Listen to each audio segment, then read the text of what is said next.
Hello everyone, welcome to Discrete Maths.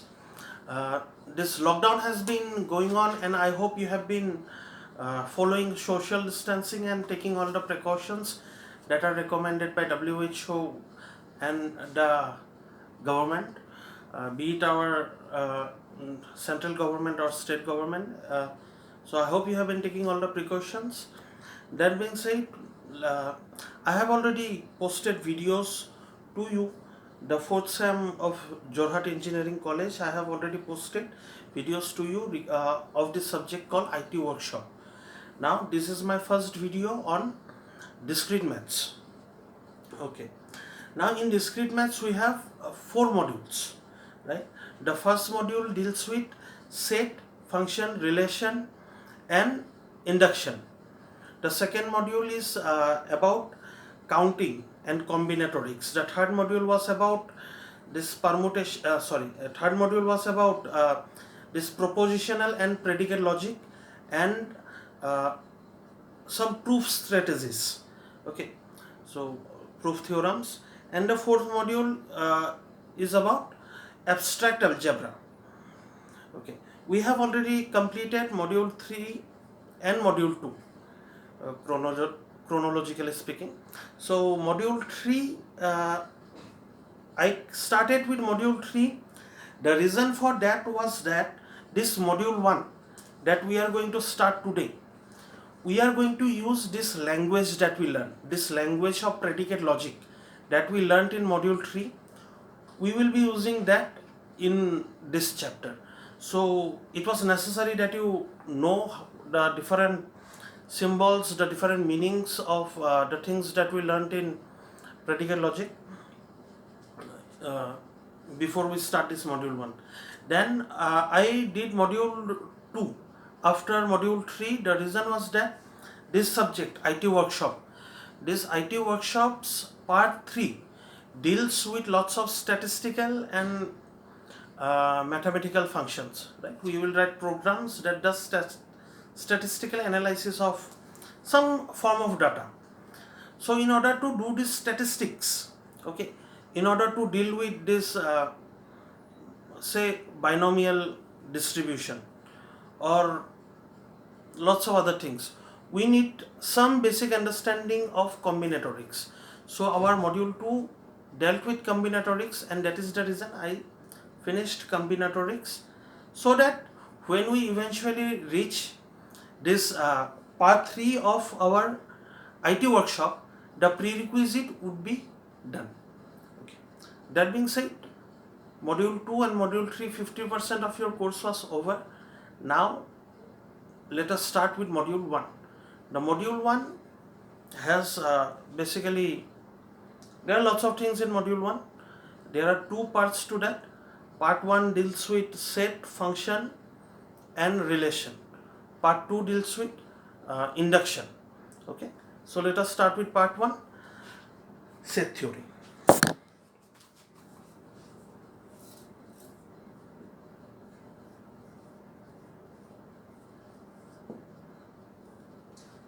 Okay, so you know already what is a set. Okay, all of this part, set theory, there is not going to be anything major that you are going to learn now, new. Alright, you already studied all the things that we are going to see back in school, right? So we are just going to revise all these different things. First, let us go through a few definitions. What is a set? A set is an unordered collection of objects. Okay, I will not write down. I will anyway give you the note. So these definitions will be in note. I will just write some key important things, right? So listen to me. What I am saying. A set is an unordered collection of objects. So what is this object? Objects, these are elements or members of this set. Okay. A set contains each element. So a set is unordered collection of objects. So a set contains its elements. Elements or members are the things that belong to a set. we write A belong to A. This element belongs to this set A. This is the symbol that indicates belong to. If this element does not belong to this set, we will write this symbol to indicate that this element does not belong to this set. Okay, so this belongs to and does not belong to are these two symbols. This is belong to and this is does not belong to. Okay, next there are two ways of writing set. One is the roster method and another is the set builder method. So roster method is, if I indicate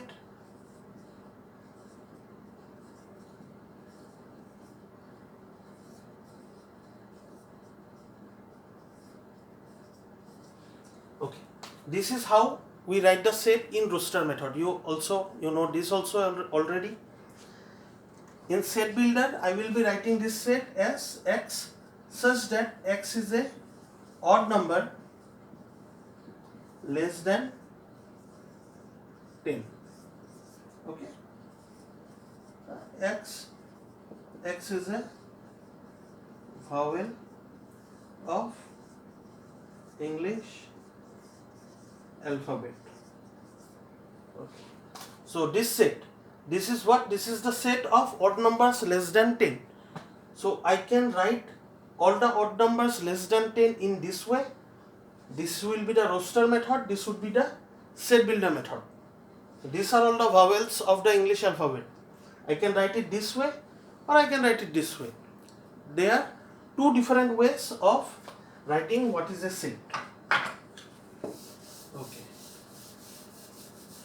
Now that you know how to write sets, what is a set? A set is unordered. So it does not matter whether you write A, E, I, O, U or you write E, O, A, I, U. Okay, the order does not matter. Now you know what is a set, you know how to write set, the two different methods, roster and set builder. Let us now look at some common sets that that we will use throughout this course, some common notation for some very popular sets. This is the set of natural number. So it starts with 0, 1, 2 and goes on up to infinity. So in some book you will see that the set of natural number, they start with 1. Okay, but then we are following this standard. We are following our book. Our book is following a standard ISO standard 80002. Okay, so that is a standard given by ISO. In that standard, the standard description of set of natural number is also there. In that, this is the set of natural number. So if you have this confusion, this is the standard set by ISO. Some other people may define it in some other manner. That is not a problem. Okay. So yeah, set of natural number.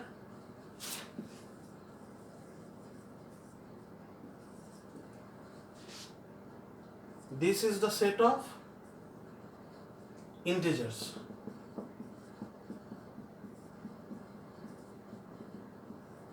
This is the set of positive integers. Set of rational numbers. So what is set of rational number? It contains all the elements that are in the form PQ, where P belongs to what?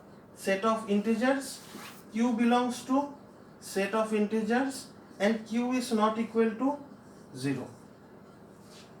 Right? Then I have the set of real numbers. Then I have the set of positive real numbers and the set of complex numbers. Right? These are notations of some very popular sets. So if they ask you, does 0 belong to Z? you should know that z is what? Z is the set of integers and 0 is an integer. So 0 would belong to z. If they ask you, does minus 1 belong to z plus? You would know that z plus is the set of positive integers and minus 1 is not a positive integer. So minus 1 would not belong to z plus. So in exam, they may use this notation for set instead of telling you what set they are talking about. So they may simply use this notation. You should know this notation. These are the notation for some very common sets, right? Okay, done. So these are the notations. These are some very common sets that you will see over and over again. Next, we are going to look at some intervals of real number. Okay. So this means that I am including all the real numbers from A to B, including both of them.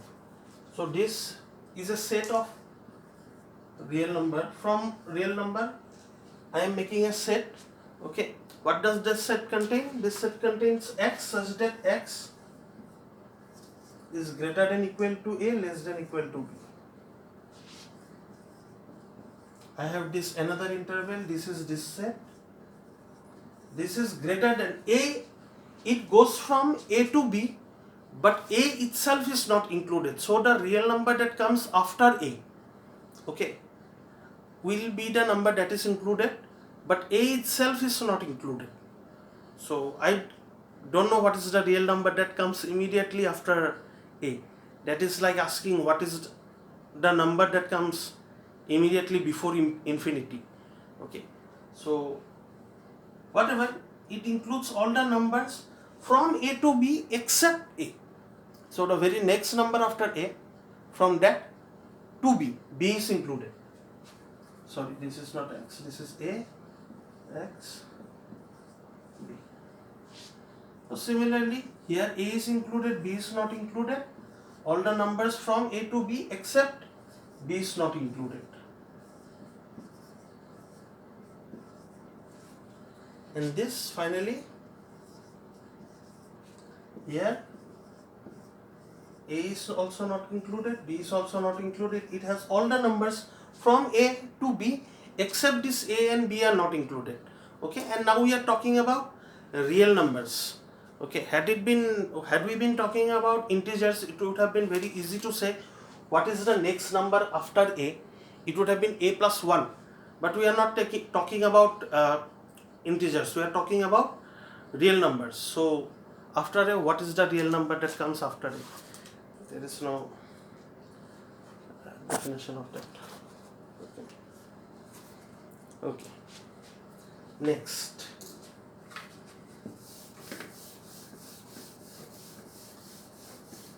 So these are all intervals, right? Now I forgot to tell you this, but no problem, I am writing here again. This is called closed interval from A to B. Closed interval from A to B. This is called open interval from A to B. Okay? Fine. Now tell me one thing. This set.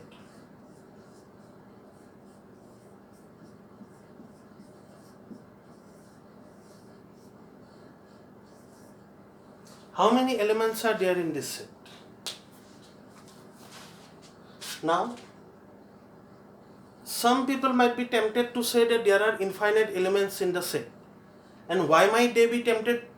Because there are infinite numbers of natural numbers, there are infinite integers, infinite real numbers, infinite rational number. Okay? So each of these sets are infinite, but this set itself, this contains 4 elements. All of them are sets. So this is a set of 4 elements. All of those elements are themselves sets, and those elements are infinite. This set is not infinite, right? Okay. Next, let us look at some definitions. Again, I will once again not write the full definition here. I will be giving you notes. You have book. The definition you can read from book or from my note. There is no point in me writing down the whole text of the definition.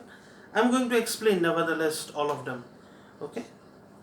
First thing is equality.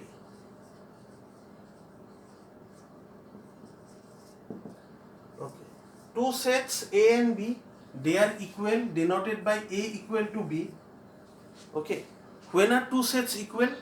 If for every x, every element x that is in A is also in B, and vice versa. If every element that is in B is also in A.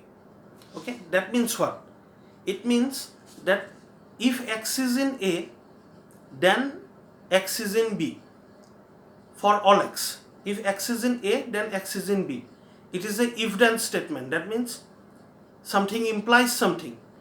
What implies what? For all x, if x belongs to A, then x belongs to B. Okay. Similarly, if something's and if x belongs to B, then x should also belong to A.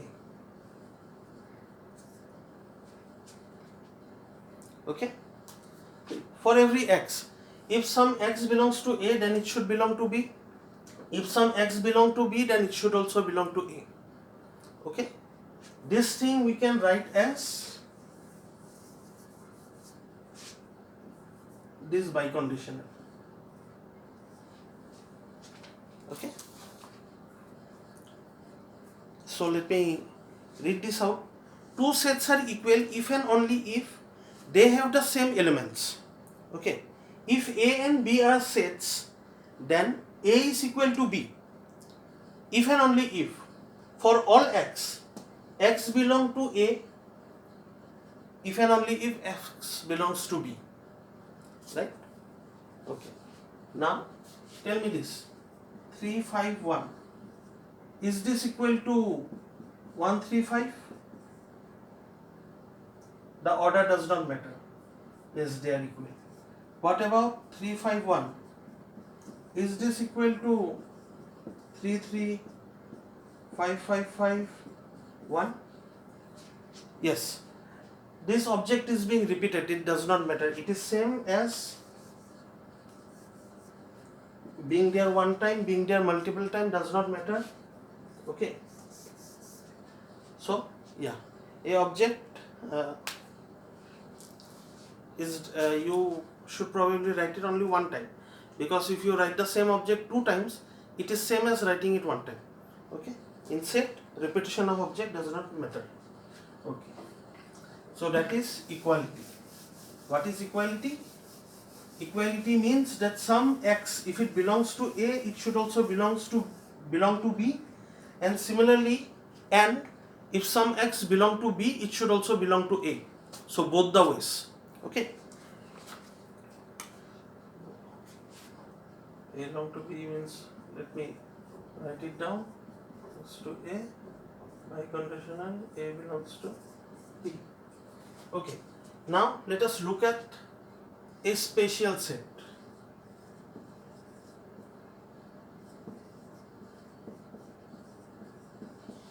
Let us say we have a set and that set has no elements. Okay. This set is called the empty or null set, and it is indicated by phi. Okay. This is the empty or null set. Now tell me this. How many elements are there in this set? How many elements are there in this set? This set has 0 elements, right? And it is indicated by phi. How many elements are there in this set? This set has 1 element, okay? And that is the empty set. This set contains 1 element and that is the empty set. So this set, or for that matter this set, these two contain 1 element. These are called singleton sets. Okay.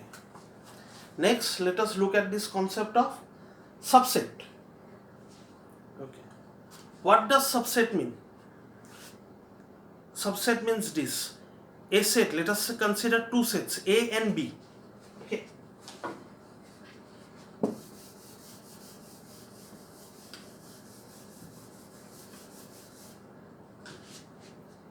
Subset. Let us consider two sets A and B. We will consider A to be a subset of B, denoted by this symbol. Okay. If and only if for every element that is in A is also in B. Okay. All the elements of A should be in B. Only then B would be a subset of A. So how do I write this formally? For all x, if x belongs to A, that means x belongs to B. Okay. Now see, look at the difference between this equality and subset. In subset, all the elements that belong to A should also belong to B. In equality, all the elements that belong to A should belong to B, and all the elements that belong to B should belong to A. So in equality, we have this bidirection. In subset, we only have implication. Okay. So all the elements that are in A are also in B. Now what is a proper subset?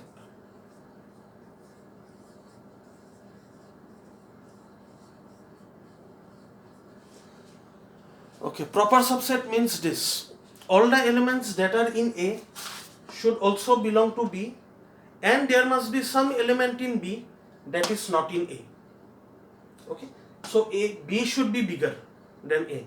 All the things that are in A would be in B, and B would have something that is not there in A. So proper subset, A is a proper subset of B. This is the symbol used to denote proper subset. So how do I write that? For all x, if x belongs to A, then x should also belong to B, and there exists some x such that x belongs to B and x does not belong to A.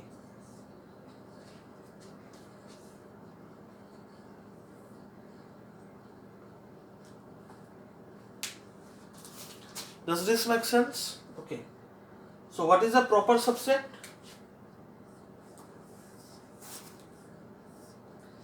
So A is a proper subset of B if all the elements that are in A are also in B.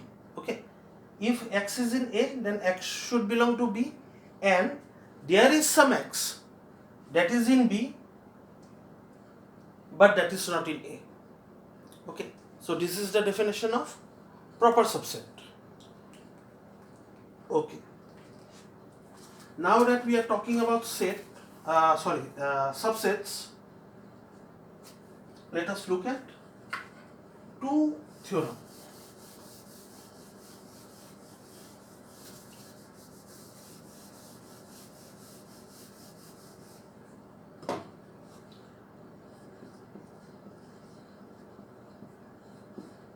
One, phi is a subset of any set. For any set S, phi is a subset of S, and for any set S, S is a subset of S. Okay, these are the two theorems, and you should know this theorem. I am going to prove one of them. This. So I am going to prove this. So what do I write? For all x, x belongs to phi implies x belongs to S. This is from definition of subset.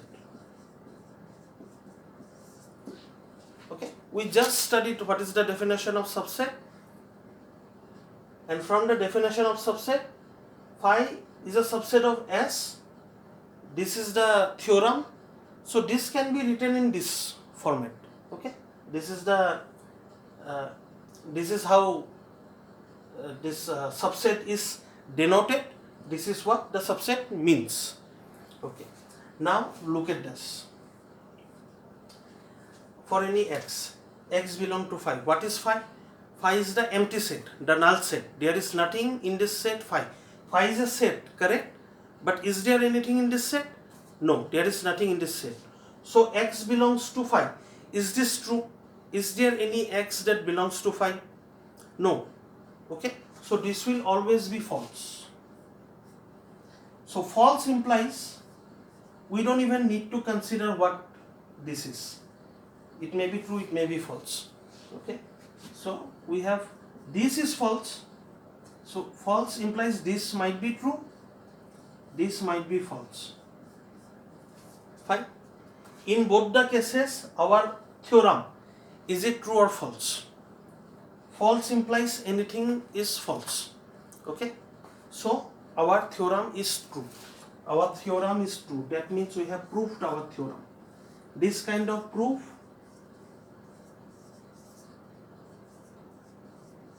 you have studied proof theorem. In proof theorem we have learned this kind of proof. These are called vacuous proof. Okay, when you have a if then kind of statement and you can prove that the if part of the proof is false, then the proof automatically becomes, then the theorem, when you can prove that the if part of the theorem is false, then you automatically prove that the theorem itself is true, right? So this is how we prove this one. What about this one? This you figure out. Okay, I will just give you a hint. There might be two cases. This X might belong to this S. This X might belong to S, or X might not belong to S. Okay, so two cases. You try to think, can you solve this by proof by cases? Okay, look at the two cases, write down the definition and look at what is happening. Okay, I hope you will be able to solve it. It is very easy, like this was easy, right? So use similar kind of logic, but then not in one go. You will have to do it in two parts, in two different cases. Okay. Okay. Now, before I wrap up this portion about subset, I want to go back and talk about equality, keeping subset in mind. Okay, there is one more way to prove that two sets are equal.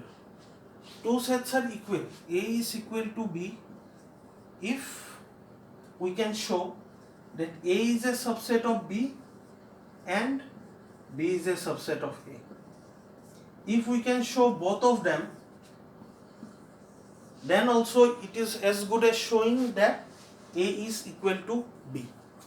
Okay, so yeah, that is all about set, subset and equality.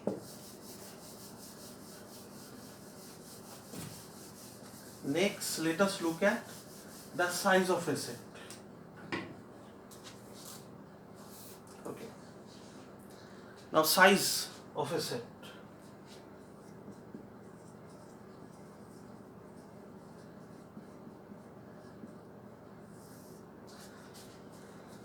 So let S be a set if there are exactly n distinct elements in S where n is a non-negative number. Okay, we cannot have a negative number of elements in a set. We will of course have a positive number of elements in a set. So let there be n distinct elements. Okay, n where n is a non-negative number. So it can be 0. Okay, or it will be a positive number. We say that S is a finite set. If S is if there are n distinct elements and this n is a positive number, some number, okay, then we say that S is finite. And the number of elements in the set, the size of the set, that is, if S is the set, we indicate the size of the set like this. It is also called the cardinality.